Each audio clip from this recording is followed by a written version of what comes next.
جب فرانس کی ملکہ اور کنگ لوئس کی اہلیہ میری انطونیہ کے نام کا ذکر کیا جاتا ہے تو مشہور کہانی ذہن میں آ جاتی ہے۔ جب میری کو بتایا گیا کہ اس کے لوگ بھوکے ہیں اور کھانے کے لیے روٹی نہیں ہے اور ملکہ نے سردی سے جواب دیا پھر انہیں کیک کھانے دیں۔ اگرچہ میری انطونیہ کے دور میں فرانسیسی عوام کو فاقہ کشی کا سامنا کرنا پڑا، لیکن اس نے اس مشہور جملے کو نہیں کہا جو اس سے غلط طور پر منسوب کیا گیا تھا۔ اس حقیقت کے علاوہ یہاں 9 دیگر حقائق ہیں جو آپ میری انطونیہ کے بارے میں نہیں جانتے ہوں گے۔ تاریخ کے مطابق میری انطونیہ 1755 میں آسٹریا کے شہر ویانا میں پیدا ہوئی تھی۔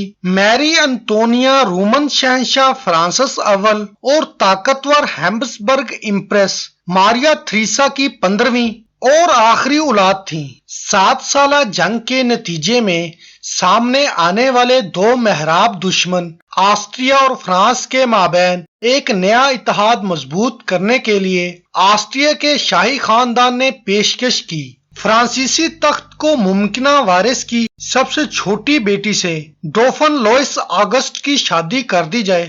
مئی 1770 میں اس وقت کی 14 سالہ شاہی دلہن کو خاندان نے دریائے رائن کے وسط میں واقع ایک جزیرے پر فرانسیسیوں کے حوالے کیا تھا اور ایک بھرے جلوس مستقبل کی ملکہ کے ساتھ پیرس کے محل پہنچے تھے۔ اس کے اگلے دن 15 سال کے فرانس کے مستقبل کے بادشاہ سے ان کی ملاقات ہوئی۔ اگلے دن انہوں نے محل میں ایک شاہانہ تقریب میں شادی کی۔ ان کی ملاقات کے گھنٹوں بعد دلہا کے دادا شاہ لوئس شادی کی رات 9 عمروں کو دلہن کے کمرے میں لے گئے، لیکن اس رات اور نہ ہی اس کے بعد کے 7 سالوں میں ان کے مابین کچھ نہیں ہوا۔ ڈوفن اتنا بیمار تھا کہ وہ شادی کو ختم نہیں کر سکتا تھا اور جلد ہی اس محل سے باتیں پورے یورپ میں پھیل گئیں۔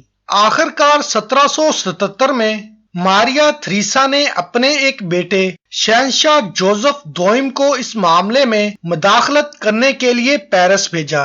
وہ اس مسئلے کو حل کرنے میں کامیاب ہو گیا تھا کیونکہ شاہ لوئس نے اپنی بیماری کا علاج کرنے کے لیے آپریشن کرایا تھا، یا اس وجہ سے کہ وہ جوڑے شہنشاہ کے مطابق مکمل اناڑی تھے۔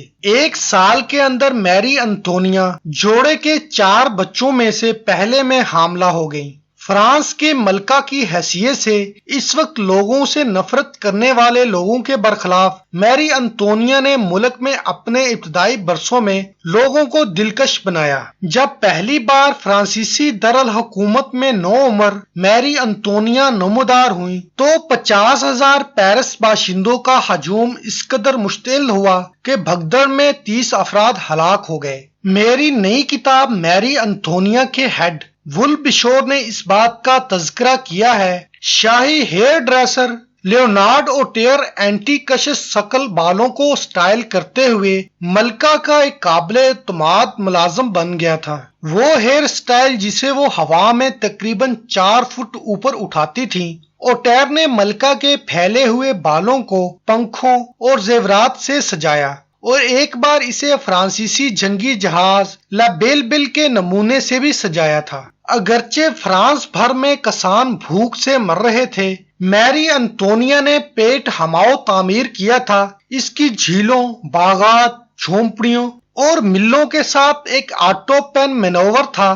ملکہ اور اس کی دوستیں کسانوں کی طرح کا لباس زیب تن کیے ہوئے تھیں اور انہوں نے اپنے خوبصورت دیہی املاک میں گائے اور چراہوں کو دودھ پلانے والے کسان ہونے کا بہانہ کیا۔ پیٹ ہماؤس میں تفریحی اور عیش و آرام پر میری انطونیہ کے شاہانہ خرچ نے فرانسیسی انقلابیوں کا غصہ کھینچ لیا۔ یہ الزام لگایا جاتا ہے کہ جب ملکہ کو کسی نے بتایا کہ فرانسیسی کسانوں کے پاس کھانے کے لیے روٹی نہیں ہے تو انہوں نے سختی سے کہا پھر انہیں کیک کھانے دو، لیکن اس بات کا کوئی ثبوت نہیں ہے کہ میری انطونیہ نے یہ مشہور قول جاری کیا ہو۔ اس مثال کے اکثر لوگوں سے الگ ہونے والے شاہی خاندان کی حالت کا خلاصہ کرنے اور اس سے لا تعلقی کے لیے دیا جاتا ہے۔ لیکن یہ قول میری انطونیہ کے فرانس پہنچنے سے کئی سال قبل شائع ہوا تھا۔ ماری توریسی کے فلاسفر جین جے کروسیو کی تفصیل میں ہسپانوی شہزادی جنہوں نے 1660 میں کنگ لوئس سے شادی کی، اس سزا سے پہلے لوئس کی 2 آنٹیوں کو بھی منسوب کیا گیا تھا۔ اس سے پہلے اس کو میری انطونیہ سے منسوب کیا گیا تھا۔ سابق شاہ لوئس کی پھانسی کے 9 ماہ بعد انقلابی عدالت نے سابقہ ملکہ پر مقدمہ چلایا، جس میں انہوں نے فرانسیسی جمہوریہ کے خلاف انتہائی غداری، جنسی بے حیائی اور اپنے بیٹے لوئس چارلس کے ساتھ اس کے ناجائز تعلقات سمیت متعدد الزامات عائد کرتے ہوئے مقدمہ چلایا۔ اس کے بیٹے لوئس چارلس کو گواہی دینے پر مجبور کیا گیا کہ اس کی ماں نے اس کے ساتھ جنسی زیادتی کی تھی۔ 2 دن کے شو ٹرائل کے بعد اسے آل مرد جوری نے سزائے موت سنائی تھی۔ میری انطونیہ کی پھانسی کے بعد اس کی لاش کو ایک تابوت میں رکھا گیا اور میڈلین چیپل کے پیچھے عوامی قبرستان میں پھینک دیا گیا تھا۔ 1815 میں بورن اور لوئس نے تخت بحال کرنے کے بعد بادشاہ نے اپنے بھائی لوئس چہاردہم اور اس کی اہلیہ میری انطونیہ کی لاشوں کو نکال دیا اور ان کی مناسب تدفین سینٹ میں ڈینیس کیتھیڈرل فرانسیسی شاہی خاندان کے ممبروں کے ساتھ کروائی۔